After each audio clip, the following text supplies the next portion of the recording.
San Francisco 49ers minicamp underway, just like minicamp is mandatory for every team in the NFL right now. Some takeaways, some notes. We got a kicking competition. Trent Williams on his future, Bryce Huff on his role with the 49ers, and a whole lot more coming up right now.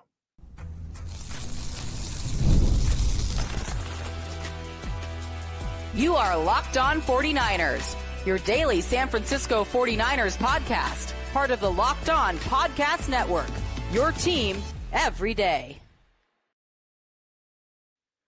Welcome to Locked On 49ers. Brian Peacock and Eric Crocker at BD Peacock at Coach Crocky. Thanks again, everybody, for making us your first listen on the Locked On Podcast Network. Your team every day. Love and appreciate all of our everydayers hanging out with us as we break down the San Francisco 49ers throughout the offseason, getting ready for 2025. Got some mini camp action and some good notes and some stuff I want to run by Coach Crocky, because now he's a guy that needs to master the coach speak. And so maybe we can see if we filter this through the coach speak BS meter, maybe we can find out what's really going on with San Francisco 49ers mini camp. And today's episode of Locked On 49ers is brought to you by FanDuel. Right now, new customers can get $200 in bonus bets when your first $5 bet wins. Just go to FanDuel.com to get started. All right, some interesting quotes from Trent Williams, Bryce Huff, Christian McCaffrey. But I want to start with Robert Saleh. And one of the simple quotes, and, Robert Saleh didn't say a lot. And one of the things he did say was that you can't, he's going to reserve any judgment until the pads come on. Essentially saying that they're out there taking borderline mental reps as a football team, and you can't win a job in shorts, Croc. He's going to reserve any judgment until the pads come on. As a coach yourself, Croc, do you judge your players before the pads come on? And do you think Robert Saleh is given a BS answer there because he just doesn't really want to answer what the real answer is? I think it's mostly true, and that you shouldn't judge a lot by, I think people, especially media and fans, you'll see something, a clip. And by the way, I want to talk about a clip from about an ex-49er as well from Minicamp. I don't know if you saw that one. But before that, Robert Saleh. Can you judge anything before? Do you think Robert Saleh is actually judging things before the pads come on? I think you have to pay attention. Listen, how many times have we heard conversations about a draft pick, and 2 days into practice, they're like, this guy can't play. Like he's just not that good, right? I mean, so if you could tell two days into practice, like if a guy kind of has it or not, there are some things that you are keeping track of during OTAs, during mandatory mini camps. I would say, again, for 90% of the guys, like it may not make a whole lot of difference for some people, but there are some guys that are jockeying for positions and guys that are fighting for opportunities. And you bet your bottom dollar, these guys are earning more opportunities by what they're doing in OTAs and rookie minicamp. Now, is this going to be the reason he makes the team? No. But the coaches learning about a player, understanding who he is, how much he can retain and stuff, and it's like, you know what? Hey, let's try him here. Like, let's see what this looks like. Like there is some of that going on. So I do agree that you're not going to win a job during OTAs, minicamp, and all that. But you can gain opportunities for certain players. Trent Williams, it ain't gonna mean nothing. Brock Purdy, Nick Bosa, Fred Warner, it's not gonna mean anything. But some of those other guys, there's a lot of defensive backs. I think I still have the 49ers depth chart on here. The Trey Brown, Trey Avery, Chase Lucas, those guys of the world, like this stuff matters. Let a guy just get his ass kicked several days in a row, and you'll see him on the streets real quick. So they are paying attention. But again, the pads supersede everything else. I do agree. They're paying attention to everything. Everything's a competition. They're noticing what time you get in the building. They notice how much time you're spending doing this, how much time you're spending doing that. And that's not even the reps on the football field, Croc. So they're absolutely keeping score. And that's just the nature of sports in general, the nature of what's going on. And if you're not competing for a job, then you're losing a job. Right. So I like what you said earlier, where you said it's kind of the politically correct answer, but the answer to where it kind of deads the question and you don't have to answer it now. Yeah, he does. And it is too early to get, even if he's thinking something, it is too early for a coach, a defensive coordinator, to tell the public and tell the reporters if he's seeing something specific about a guy, right? So that's something that's going to happen a little bit later. Did you see, I know he's not a San Francisco 49er anymore. Did you see Deebo Samuel running around in shorts at Washington Commanders minicamp? I saw a clip of him getting strapped by a defensive back, Okay. but I didn't see anything other than that. But I'm searching right now on Twitter. You look at it. In fact, we could probably bring it up on the screen if we want and get a live reaction of it. I don't know how hard he's trying, but I will say that this clip floating around that I saw from him, he's just running routes on air. He looks overweight and slow, like period. He looks bigger than I remember as a 49er, and he does not look crisp or fast at all. He might not be going full go. It doesn't look like an NFL guy running, an NFL wide receiver running routes to me. But again, don't make judgment until the pad comes on. It's hard to tackle Deebo Samuel. So, yes, he does not look spry. He doesn't look light on his feet. He looks a little thicker, as we know Deebo Samuel can be. I'll give him, not saying I'm going to give him a pass, but I will use this example. All right. I've seen it. Aaron Berry.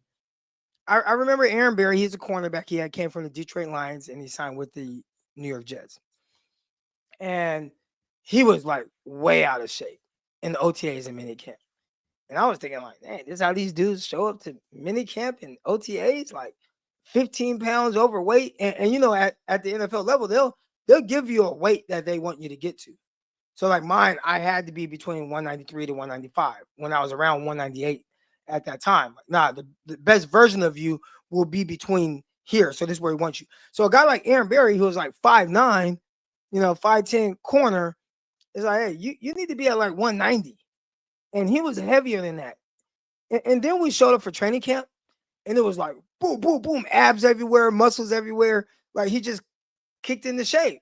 So some guys take OTAs to get in shape. Like they'll show up to OTAs being out of shape and then utilize that time to just get their feet underneath them, start working out, get going, all right, run around a little bit. And then training camp, you hope to see the ready version of that player. When, they go away, they've been building up now, right? Since April, they've been kind of building their body up, getting ready, running, going through all that. Then they continue that into training camp, and then they show up ready to go for their conditioning test and all that come late July. So Deebo didn't look good. Like I just watched the same thing that you watched. But I'm going to try to give him a pass. The issue with Deebo is he's been known to have some weight issues. And that goes back all the way to one of my buddies, former teammate of mine, who was a strength and conditioning coach out of South Carolina with Deebo Samuel there. And he had messaged me. I probably can go back and look at the exact message and exactly. I'm going to try looking that up. Because I know I still have it. He messaged me on. And it does make you, when you see it, as someone who covers the 49ers, the first thing you think is, man, did the 49ers dodge a bullet in not keeping Deebo Samuel long term? Because is this something that's going to be a problem? Is he going to be somebody that eventually to be like, yeah, this guy, it's not going to work anymore? And could that possibly be this year? And how hard? I wonder how hard behind the scenes. If it's really an issue and it's been something that's an issue, and then we know it's a minor issue, has it been a major issue? Is it a tough thing that, like, man, he is just going to get big at some point and he can't fight it, and it's just too difficult for him to not be a big guy because he is just naturally going to be really thick, and at some point he's going to be too heavy to be an NFL wide receiver and be as athletic as he needs to be? Like, how hard is it for Deebo Samuel to make weight every single year? All right. So I found the DMs. I gotta go back to the Deebo Samuel. What that was 2019. So this is pre-draft. So this is or right when they drafted him. Okay. he had messaged me. Let's see. All right, you look. A lot of, We'll see that up. a You lot look. of JC Horn. There's a lot of JC Horn here. You go find that, Croc. He We'll was come talking back to me in a about all second. those guys. We'll come back in a All right. second. You find the exact quote on Deebo Samuel. We'll talk about current San Francisco 49ers. We got a nice quote from Trent Williams as well on what it was like to go through the post-Super Bowl season. And it sounds like he's in a better place right now this year. Might want to play for a while, maybe until he's 40. And so some really good quotes from Trent Williams, Bryce Huff, Christian McCaffrey, and more from 49ers Minicamp next. Today's episode of Locked On 49ers brought to you by Skylight Calendar. Say goodbye to sticky notes, scribbled plans on the fridge, overlapping calendar invites.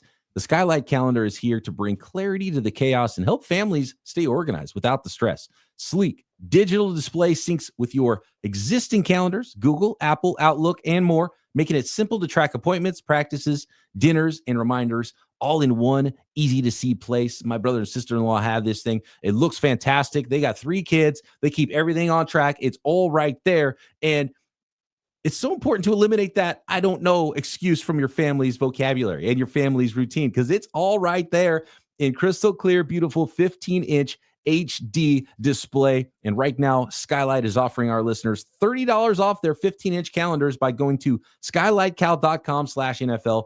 Go to skylightcal.com/NFL for $30 off your 15-inch calendar. That's skylightcal.com/NFL.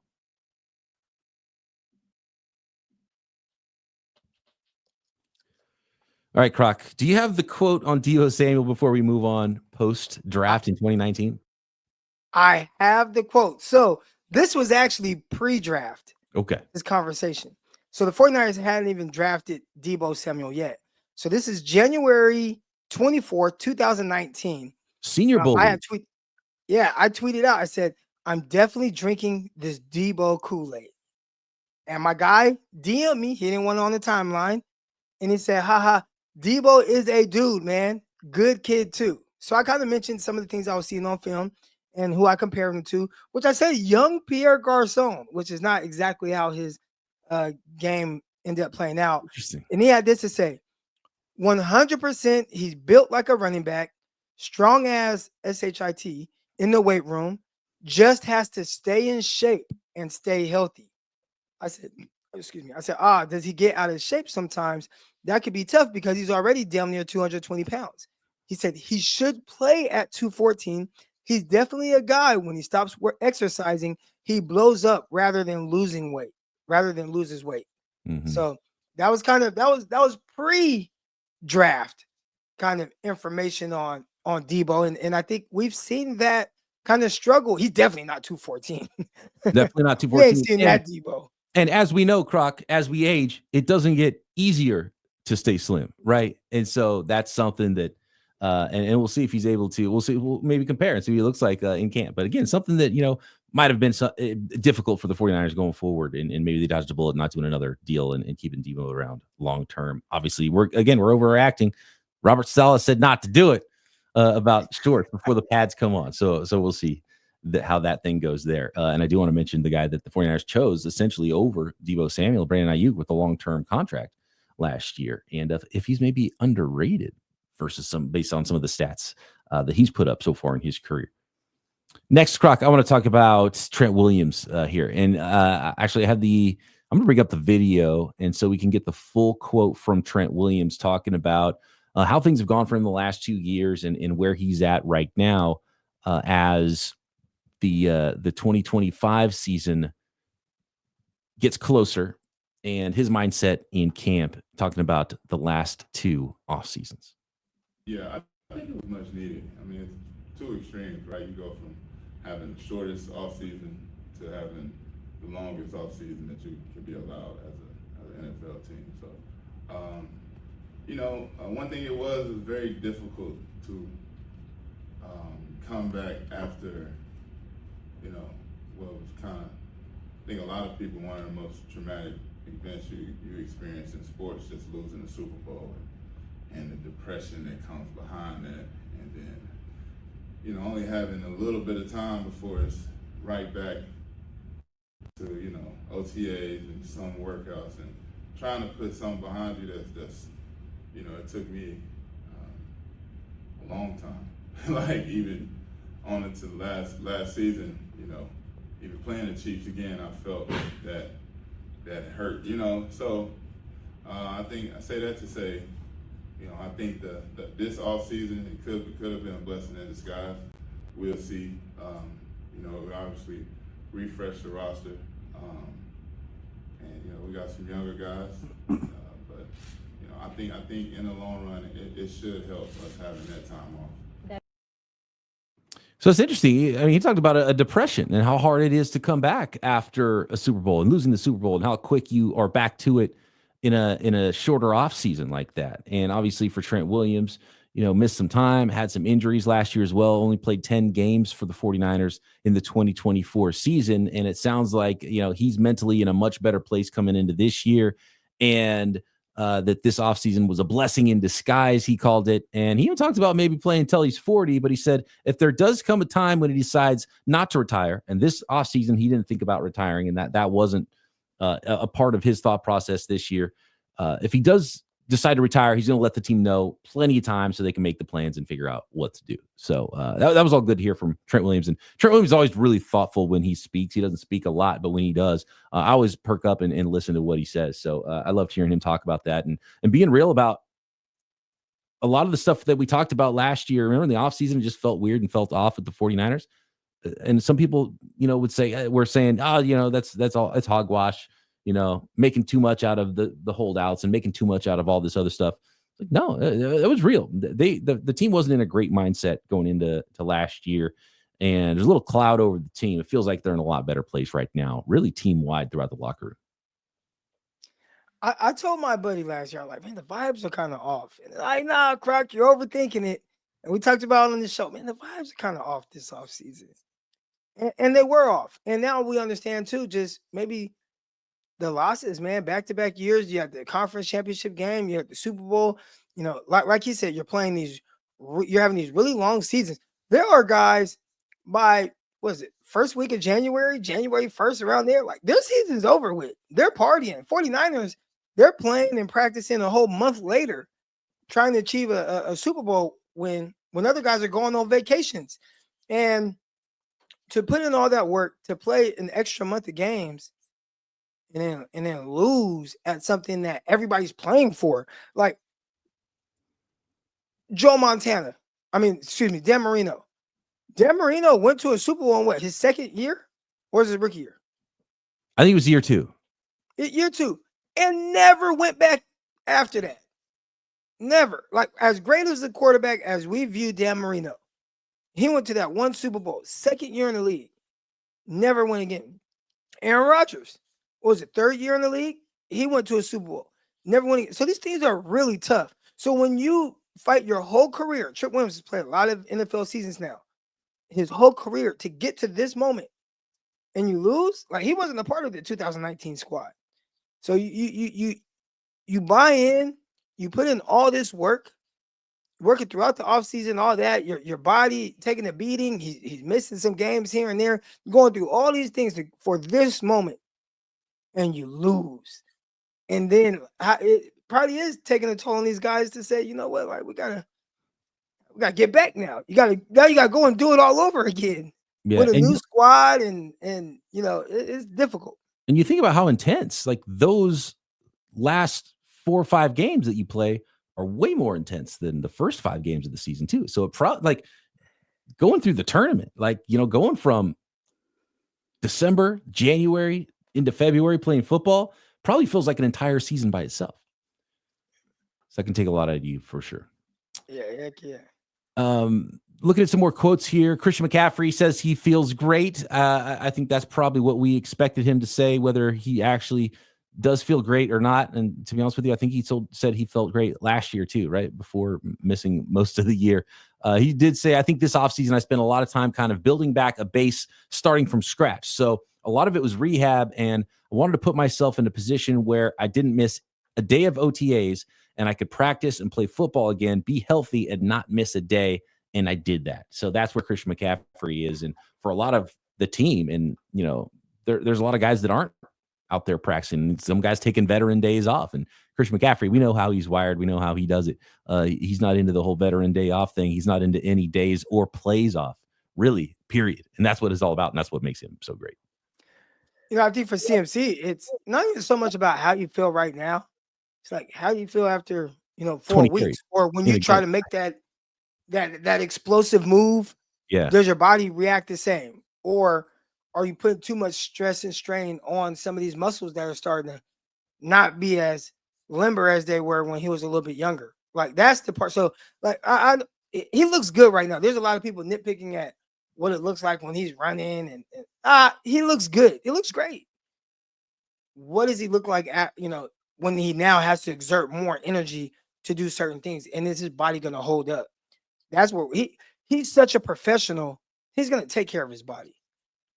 But there's just a lot of wear and tear on it now. People forget, man, you go back to college. I was having a conversation with a buddy about this the other day. We're talking about like college careers and like the best players ever in college, right? And I was like, Cam Newton, like to me, like what he achieved, we'll never see that, right? Like where nobody can even name another player on his team. And he had no other player catch a pass or run the ball in the NFL, right? Like they didn't even touch the ball. Like that's how much was on his shoulders to go undefeated in the SEC. I'm like, amazing feat. My guy's like, nah, Reggie Bush. I'm like, dude, Reggie Bush was great. He was like, we'll never see like Reggie. I'm like, dude, Christian McCaffrey.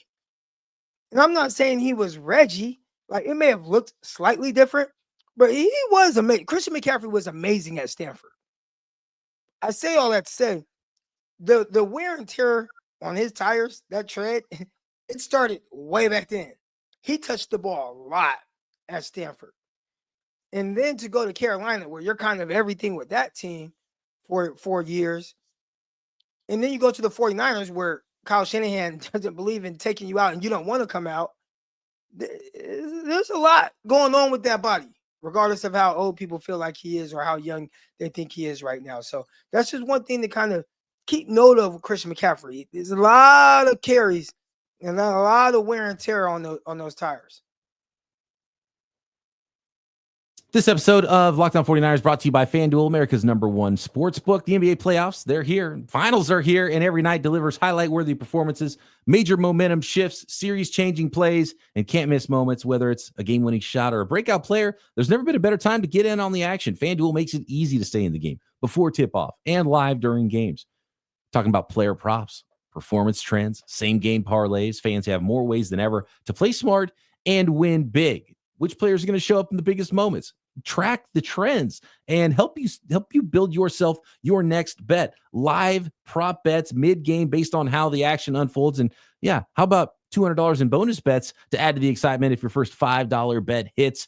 And if you're new to FanDuel, it's the perfect time to sign up. And by the way, you can bet on NFL football 2025 futures. Weekly lines already up at FanDuel. Bet on the 49ers to win the Super Bowl. Just head to FanDuel.com. Place your first $5 bet. If it wins, you'll get $200 in bonus bets. Make every moment more with FanDuel, official sports betting partner of the NBA.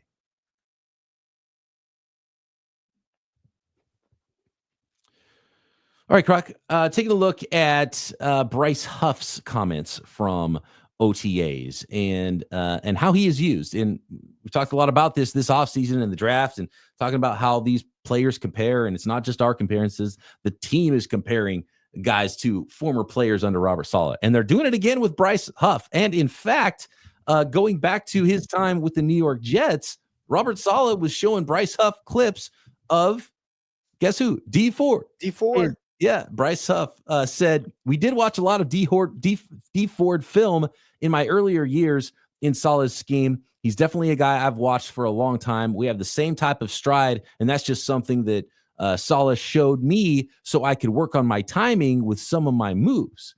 And he also went on to say that he learned a lot about himself throughout the experience of going from the Jets, big-time free agent, to the Eagles. And he said, basically, at the end of the day, you live and you learn. All I focus on is what I'm doing right now and being a 49er and doing everything I can to help. And he seems really excited about being a San Francisco 49er. So that is Bryce Huff. Seems like he's in a much better place than he was last year. And again, the 49ers are putting that